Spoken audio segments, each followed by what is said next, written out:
In this video, I want to talk to you guys about efficient footwork in the golf swing. It's going to help you with power and with consistency, because if your feet aren't working correctly, you're never going to be able to get to the ball the way you should. As I've discussed in other videos, as you turn through, your legs start driving, and that's going to move your torso, and that translates to your arms moving faster, and then ultimately it gets to the club head. But if you don't go in that order, you're losing some of the velocity you're going to carry moving into impact. And if you're not turning through correctly, you can't keep your hands in front of the middle of your body. The longer your hands stay in the middle of your body, the longer the club can stay square into impact. So I'm going to talk to you about this a little bit differently. I'm going to talk to it from the hips point of view and how that affects how the legs move. Because if you're doing something on the downswing that's not letting your feet work correctly, no matter how good you get at moving your feet, when your hips move the wrong way, it's all going to break down. So when we get to the top of the backswing, you want to be here with your hips pretty level. Your right hip's going to be a tiny bit higher than the left hip if you're a right-handed golfer. And then when you come back through, you want to be able to drive through. Your weight's going to shift from the instep of the right foot to the heel of the left foot as you turn through. What happens sometimes is we call it early extension. And some people think of early extension as the hips coming in like this. You can early extend without both hips coming in. It's called hiking. Your right hip comes in and up instead of down and through.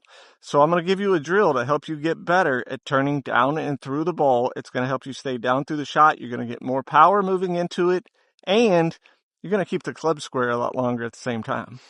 So let's take a look at what hiking looks like in the swing. So I put a line across my belt and then in front of my right knee. And you can see when I go through and I hike, my right hip goes up as I move into impact and the right leg goes out toward the golf ball.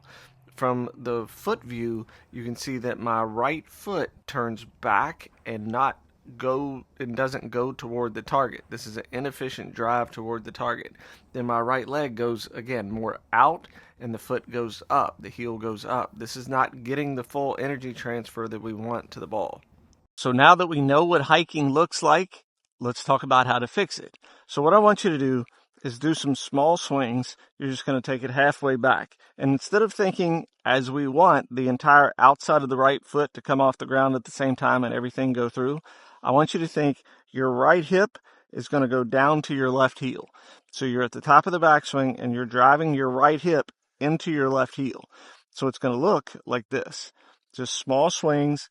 Your upper body stays back. Again, we got to work in the right kinematic sequence, and the right hip drives to the left heel, then your arms come through. As your arms come through, we're trying just to get to the point where your hands and belt buckle are coming through at the same time. So we're doing small swings, just getting comfortable with the sequence of how everything comes through, trying to keep the leading edge of the club parallel to your sternum, as I've talked about in other videos. It's here, boom, boom. And you can see I'm pushing so much into my left heel that my toe comes up a little bit. I'm not picking up the toe. It's a side effect from driving so much into the heel. Here, here, through.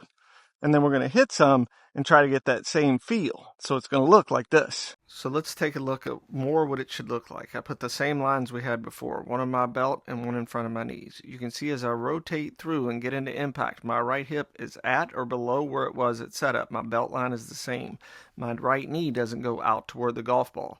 This is an efficient turn. There's no wasted movement as I get into the golf ball. That's going to help you rotate through more cleanly and more efficiently as you move into the ball. As I move into the ball, you can see the outside of my right foot all comes off the ground at the same time. Again, no wasted movement. The quicker we can get through, the more power you can create. As you move into impact, the more power you're going to create getting into the ball. So we don't want to waste that extra space as you're moving in. Hope that educates your game. I'll talk to you soon.